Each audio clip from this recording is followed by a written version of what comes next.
Chers frères, chères sœurs, bonjour. Nous célébrons aujourd'hui le 31e dimanche du temps ordinaire. Le thème de notre prédication, c'est la conversion de Zachée. Générosité et réparation. Tiré de l'évangile de Luc, chapitre 19, verset 8. Nous connaissons tous assez bien le récit de la conversion de Zachée, qui l'a conduit à offrir l'hospitalité à Jésus dans sa maison et a décidé d'établir de nouvelles relations et de créer un monde nouveau autour de lui. Premier point, générosité et don aux pauvres de ses biens. Suite à sa conversion, Zachée proclame de donner la moitié de ses biens aux pauvres. Ceci manifeste le caractère rédempteur du don. Le don permet en effet le salut des pauvres.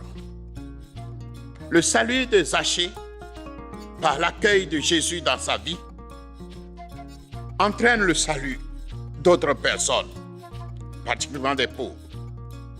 Deuxième point, le bienfait moral du don. En offrant la moitié de ses biens aux pauvres, Zachée promeut plus de justice sociale, plus d'égalité et une plus grande fraternité, une plus grande paix sociale dans son milieu de vie. Deuxième point, la réparation des injustices du passé par Zachée.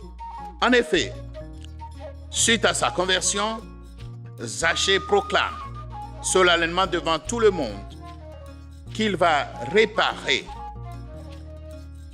les torts qu'il avait commis par le passé en remboursant 4 fois plus.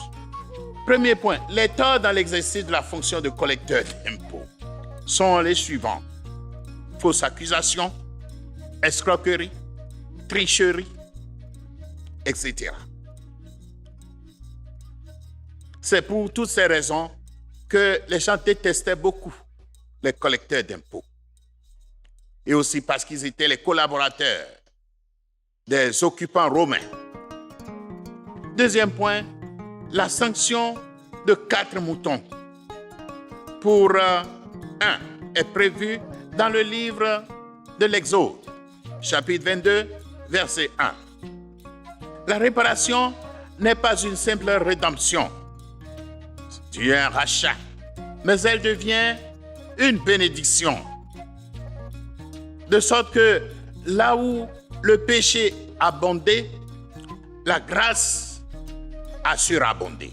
Comme le dit si bien Paul dans sa lettre aux Romains, au chapitre 5, verset 20.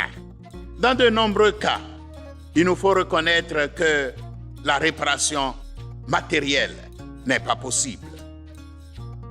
Mais même alors, il faut poser un geste symbolique qui manifeste notre disposition, notre volonté de réparer. Ensuite, il faut souligner que la réparation fait baisser la tension sociale ou dans les relations et qu'elle produit une paix sociale et ou communautaire et peut favoriser la réconciliation. De sorte que là où il y avait la colère due à l'injustice, là où il y avait la haine, ces colères puissent faire place à la bonté et à la paix. Troisième point, comment appliquer l'exemple de Zachée aujourd'hui? Nous devons imiter Zachée sur ces 2 points: la générosité et le désir de réparation de nos torts. Les dons des pays riches aux pays pauvres ne font pas 2% de leur produit intérieur brut. Alors que Zachée a voulu donner la moitié de ses biens aux pauvres. Ensuite, en guise de réparation, les pauvres du monde entier ne demandent qu'une restitution de biens qu'on leur avait spoliés. Si simplement ceux qui leur avaient fait du tort pouvaient simplement remettre le même tort qu'ils avaient fait, ils seraient déjà satisfaits.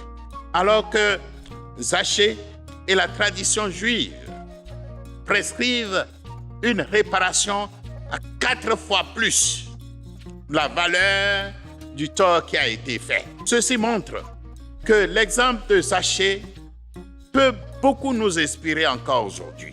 Et si nous imitons vraiment Zachée, nous provoquerons une grande révolution planétaire, une révolution qui sera plus profonde et plus réelle que toutes les révolutions que l'humanité a connues dans son histoire jusqu'à nos jours.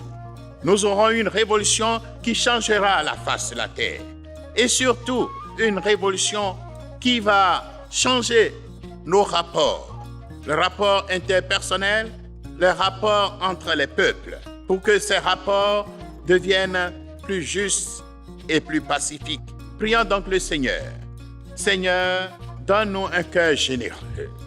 Donne-nous la volonté de réparer les torts que nous avons faits à nos victimes. Donne-nous le courage d'un nouveau départ et que notre conversion ne soit pas seulement du bout des lèvres, mais que notre conversion touche vraiment au plus profond de nos cœurs et change nos vies pour que nous changions notre entourage et manifester ainsi la gloire de Dieu qui vient pour sauver le monde entier. N'oubliez pas de vous abonner à cette chaîne gratuitement.